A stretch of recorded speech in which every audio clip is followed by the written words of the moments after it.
everyone. Welcome to the next segment of the 46 on 41.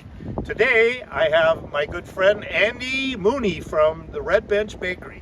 So we're going to talk with Andy a little bit about the Red Bench and go in and take a little tour of the store. Maybe there's free treats. I don't know. We'll see what happens. But so we're going to do that. So Andy, let's hop in the truck and start heading that way. Let's go.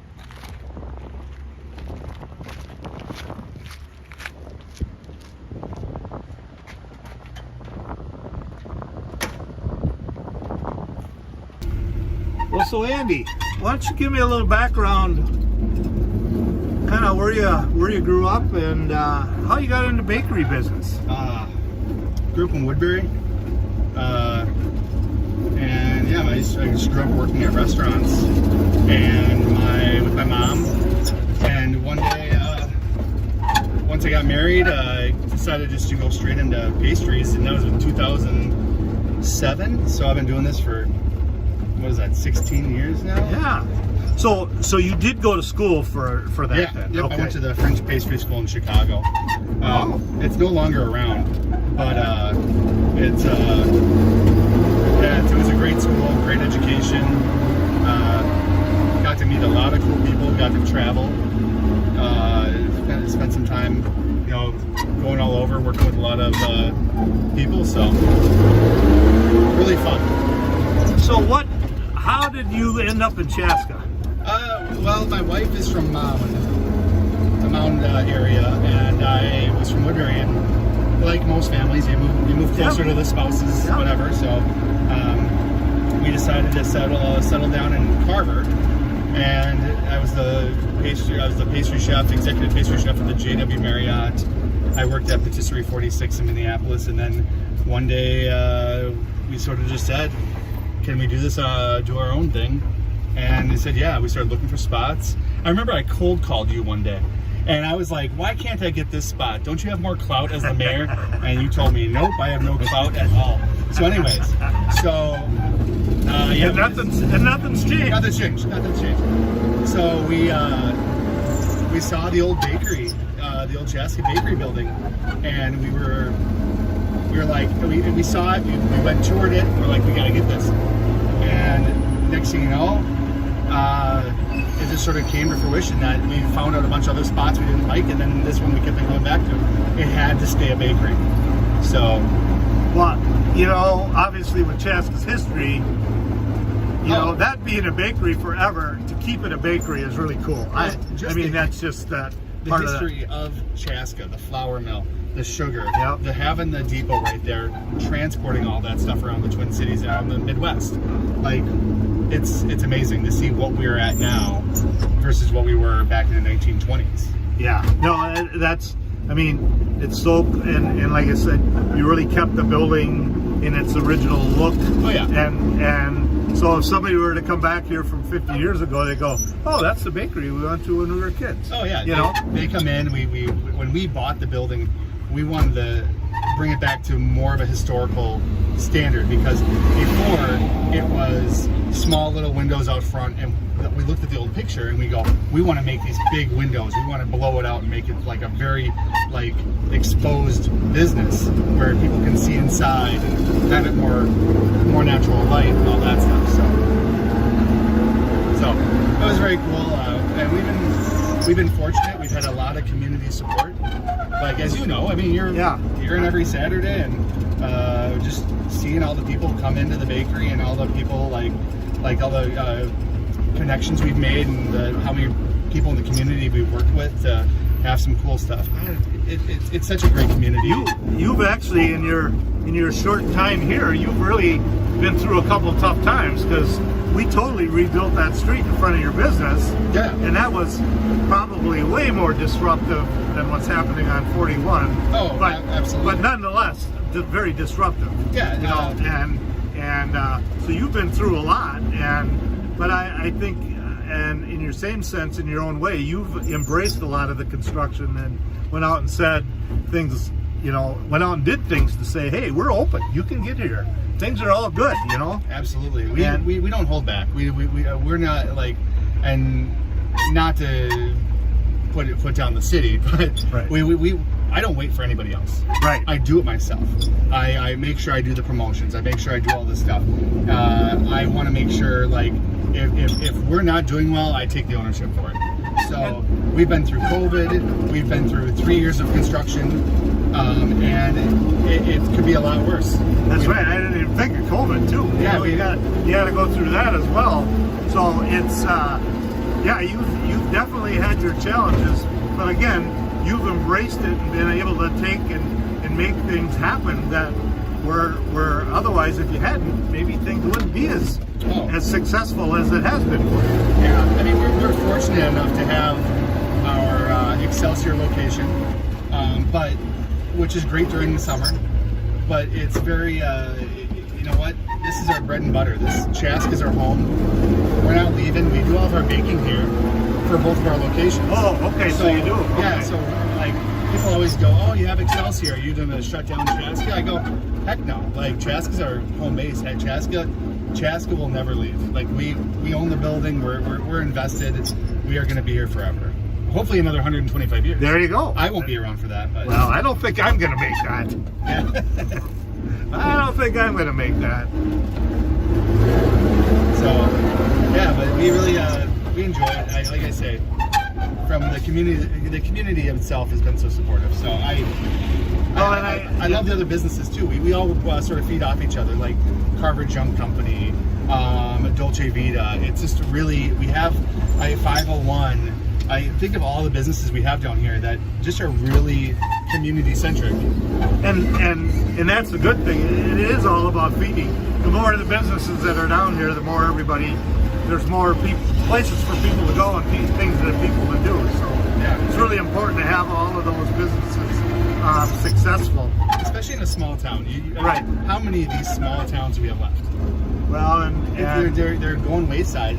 And I will say we worked hard to keep our downtown viable, because there's many towns that have tried to recreate what we have, and we just need to make sure that we keep doing the right things. And I think once 41 gets done, I think it'll really help open up a lot of other opportunities for new businesses. I think. I personally am trying to get businesses down here. Yeah, I've called restaurants. I've talked to businesses.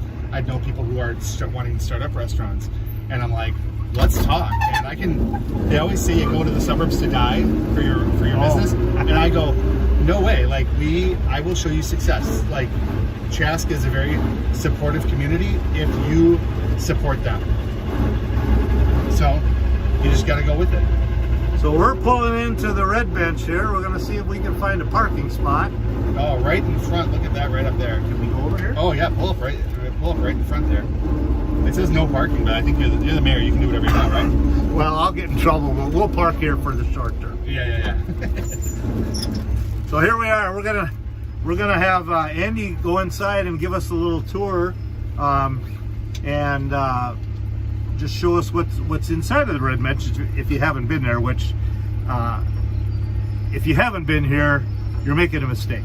Please make an opportunity to get here. It's awesome. So, all right, Andy, let's go inside. All right, let's go. How you doing, guys? Good. Doing well.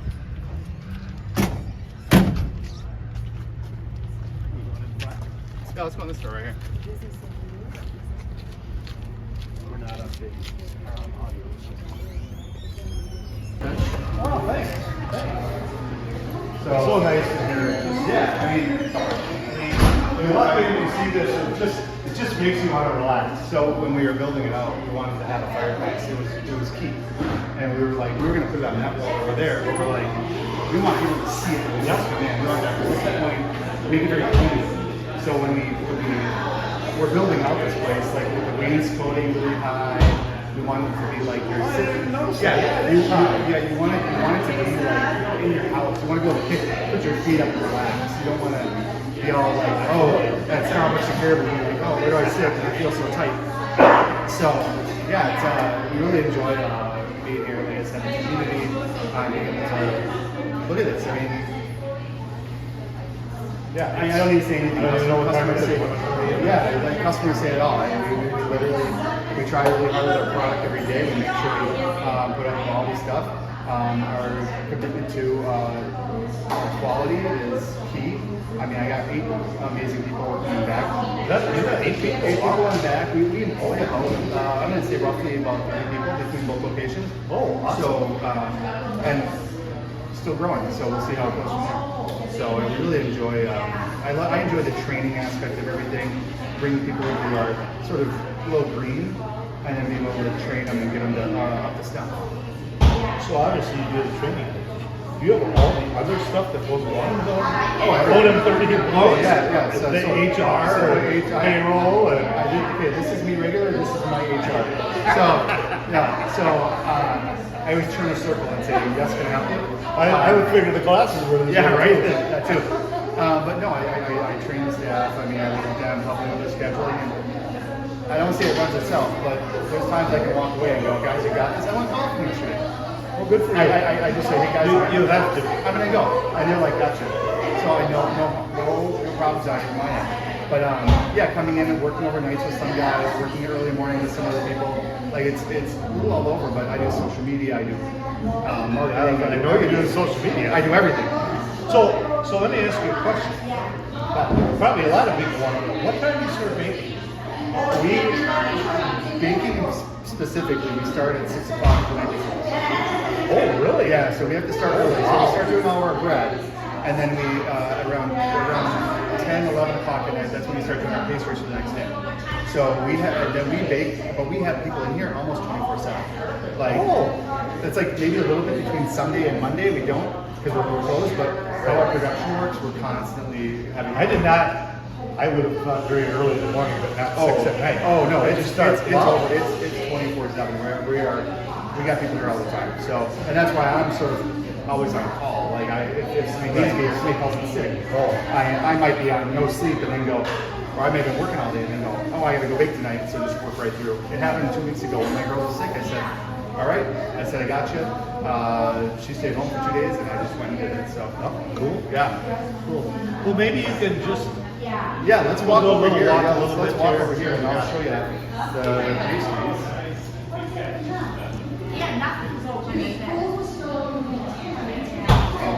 So, the one thing a lot of people, they sort of just walk by this whole shelf here. We got house-made jams, house-made granola, locally made mugs out of Minneapolis. These things are amazing. Like, they're made over off of University of Minneapolis. They're just a really cool guy, really handcrafted stuff. And we right away we bought some cheap, chintzy ones that were made in China. And I'm like, no, we're gonna get locally made stuff. We want to make sure this is exactly how we want That it. really says you. Oh, it screams. I mean, it's just that barrel mug. It's just beautiful. Yeah, it's cool. And using local maple syrups, local stuff. We focus on local as much as we can. A lot of Pillars of yeah, That's the Pillars. first time I've seen that. Yeah, there you go. They carry I that. hear about it, but first time I've seen it on the show. Yeah, so Pillars of Valor is a local guy that has coffee. Yeah, Zach. Yep. Zach Houston. And I just saw, I've seen him talking about it, but I've not seen it on the show. So cool. Yeah. So then we also use local flour, milk flour. Use a. Come on, see what it is right here. And then we got locally milled flour. And then you go to the pastries.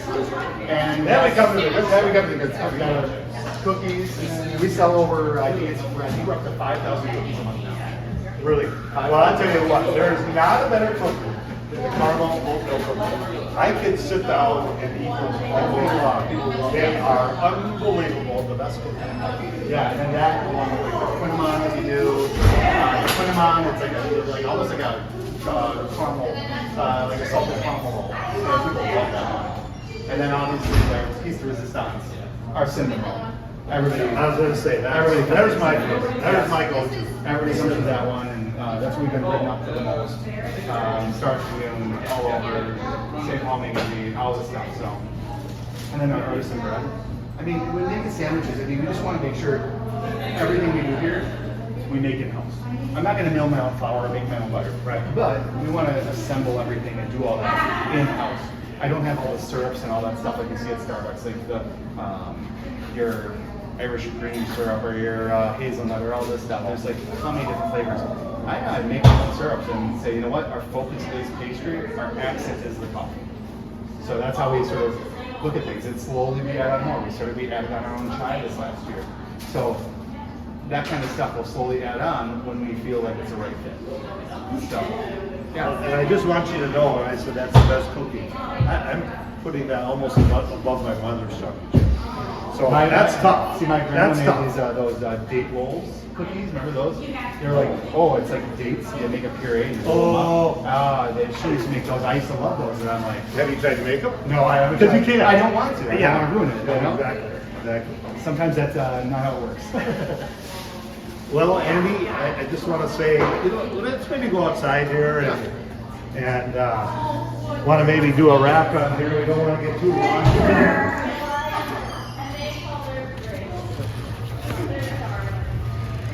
And I just want to say, hey, thanks for joining us in today's segment of the 46 on 41. Got a nice little backdrop here with a little construction going on.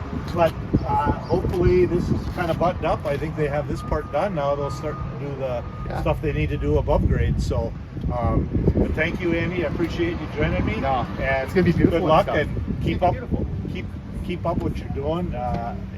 It's very noticeable, and obviously you feel good that the community is supporting you. Yeah, That's because I think you've embraced the community as well as the have community's to. embraced you. Yeah. So thank you. I appreciate it.